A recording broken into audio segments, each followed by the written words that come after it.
Hi, my name is Dr. Rachel Popelka. I'm a doctor of physical therapy and owner of Popelka Health Consulting and Physical Therapy, and this is my assistant Odin.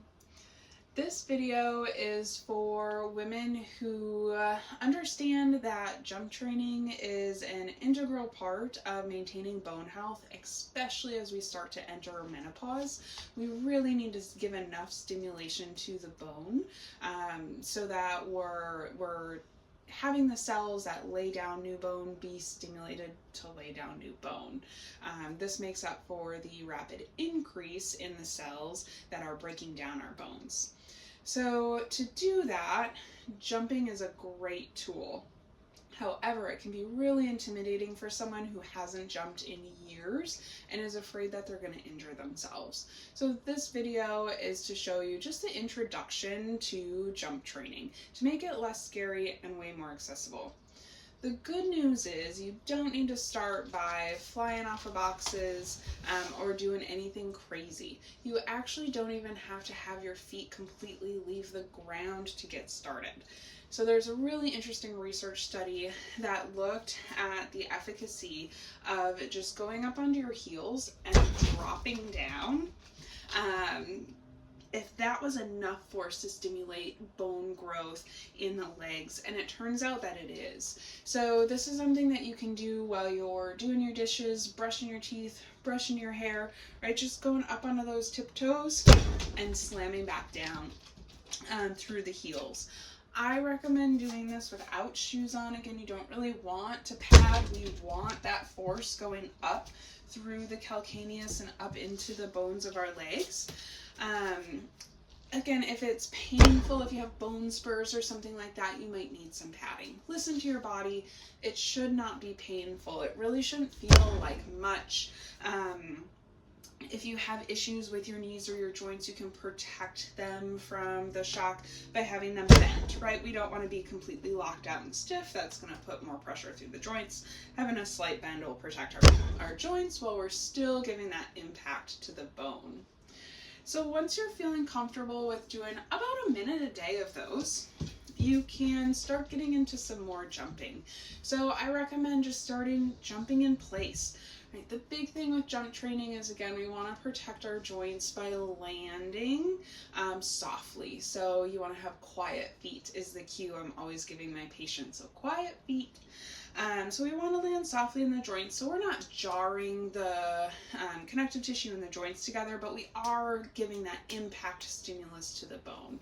So when you're first kind of learning how to have your feet leave the ground, just start small, right? Just in place. We're just hopping here, right? Absorbing that force, but getting some impact. Again, the big thing is I don't want my knees doing anything weird coming in, coming out. I really want a nice straight line, just absorbing that force.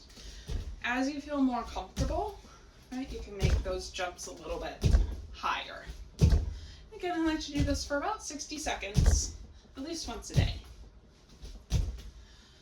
Once you're feeling comfortable with that, you can get into some more of the intermediate jump training. So I'm going to show you two exercises for that. The first one is the jump squat. Now, you should already know how to squat before you even start adding jumping into your squat. So as long as you can do 10 body weight squats with good form, knees not coming in, knees not going over the toes, right? No weird compensations going on in the back, you can start introducing a jump. So, and feet are going to be about hip width apart. We're going to go into our squat like normal, and then we're going to explode. And again, we want that soft landing. So we're going to come down and explode up. And again, doing this for about 60 seconds. Just getting that stimulus, right, all the way up. And when we're landing, again, we want to make sure that our knees aren't coming in. You want to be able to control that landing. So I do recommend filming yourself and watching it back to see if you're having any weird compensations. Now, the other exercise I'm going to show you is an intermediate exercise, and it really works on different forces. So again, we're still having force coming up through the feet, but we're going to be moving side to side instead of up and down or front to back.